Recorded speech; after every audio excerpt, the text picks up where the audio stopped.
Hello, welcome back to my channel. And if you're new to this channel, my name is Pratna. It would be great if you could just subscribe me right now.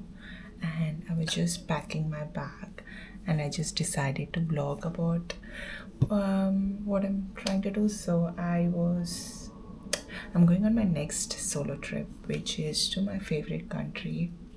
Drum rolls. It was in my list for quite some time. If you know me, you know me. Drum rolls again. It's Japan, and I'm going for 2 weeks, which is amazing. I never did like a long solo trip. The max I must have done is 8 days, and yeah, all my trips are usually solo trip, and I love myself. I love when I travel alone, and I know there's a lot of you who wants to do solo trip as well. And this vlog is just for you guys who's planning to solo trip and who's always scared. Don't worry, don't panic. I've been there, done that, and I'm just gonna talk about why solo trip, how to do a solo trip, what it does to you once you start doing a solo trip.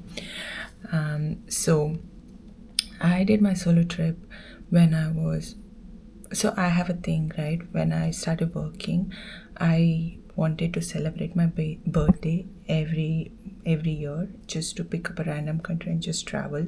So when I turned 25, that's where I started.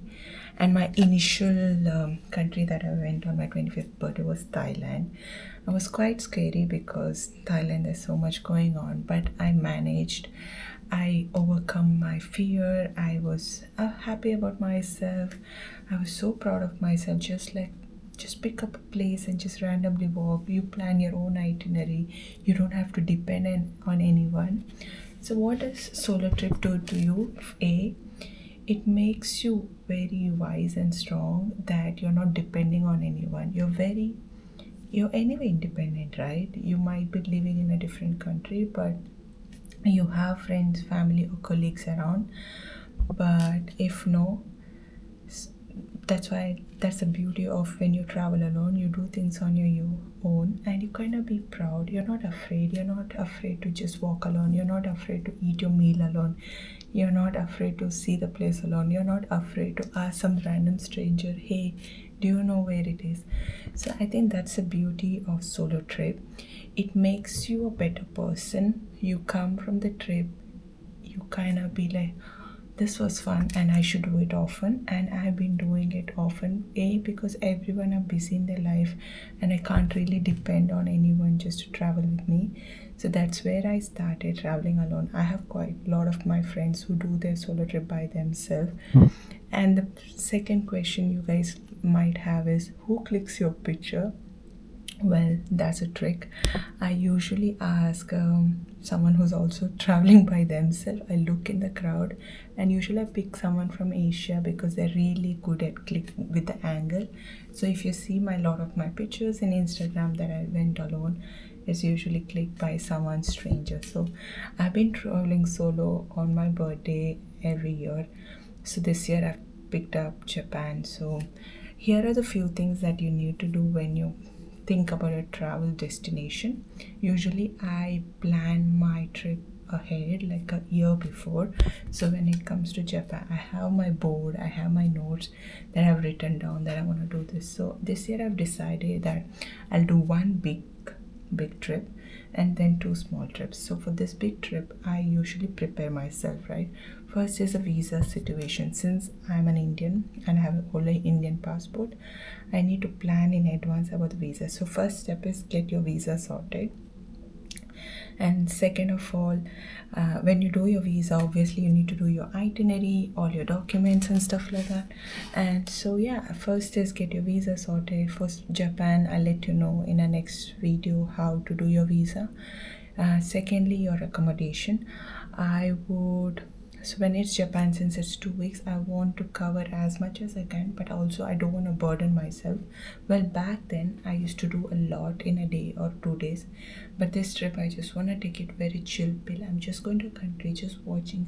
I just like to walk on a random street, watch the buildings. My main intention is watch their buildings, see how organized they are, how clean, because they're living in like 2050 already.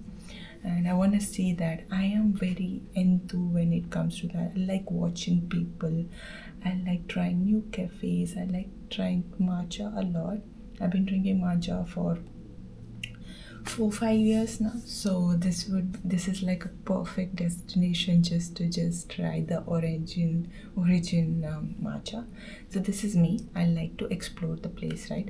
So yes, so you make your plan where you want to go, and then obviously I book my ticket well in advance. It's just because if you're planning for an international trip, you should book in advance or else the ticket price goes up. So I book my trip 4 months before usually. So yes, book your ticket, and then obviously when you're doing the visa thing, you need to know where you're gonna stay. So segregate those days with the hotel. So I usually, there are few websites. I usually choose booking.com because they have a lot of hostel opportunity. So I usually stay in a hostel. It is convenient because whichever has a good rating, I stay there. B, you can travel with someone. Also there are a lot of solo travelers who are girls who goes to a hostel, so you can choose a hostel. That's what I feel. And also, if you're not very keen in sharing the room with somebody, you can also opt for a private hostel room. That, I mean, I don't do that, but if you want to, then do that. And that's where you explore the place together. You'll make a new friend. I've made so many friends. If you see my Instagram, if somebody is commenting on my post, most of them are people that I met during my trip. And yeah, we have, and I think I'm a people person, so I like solo trip because that gives me an different perspective of different people from different country, and that's what I enjoy the most, like understanding what they, you think you have a lot of problems, but when you meet people, you're like, oh, they go through shit. So people open up a lot. There are people who just cry. They've cried when we were, just chilling at the park, talking about life, and it's really nice. So yes, I'm going off topic, but yeah, that's a beauty of traveling alone, right? And then yeah, and you get your accommodation sorted. Then the next is the transport. Usually most of the countries that I visit have a good public transport because I don't drive, I cycle. But in Europe it's good that we can cycle around, but Japan and countries like this, they have the good transport facilities, so you don't have to worry. And also I'm into running, so that's the reason I started running. So I usually wake up in the morning, run and explore the place, and I'm like tick tick tick, I come here later and look around. And yes, that's how I do it. And this is how you sort your accommodation, your hostel, your all of that. And then is go with your inner strength. You can do this, and you need to do this once in your life just to come out from your comfort zone, because also you don't have to depend in life with anyone, right? Because tomorrow you might want to see something and you don't have friends around, you don't have anyone around, but girl, you can do it by yourself, right? So yeah, that's the reason you need to do one trip, and then let me know how it goes. And if you're looking for a motivation, imagine I'm celebrating my birthday every year by myself because I don't want to be around people. I want to be by myself. And yeah, I've been doing this for quite some time. It's been 7 8 years that I've been doing it. And if you want to do it as well, let me know. I can help you out.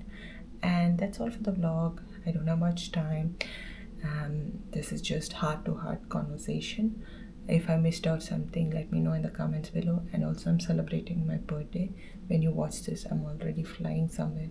I don't know where I'll be, but just comment below.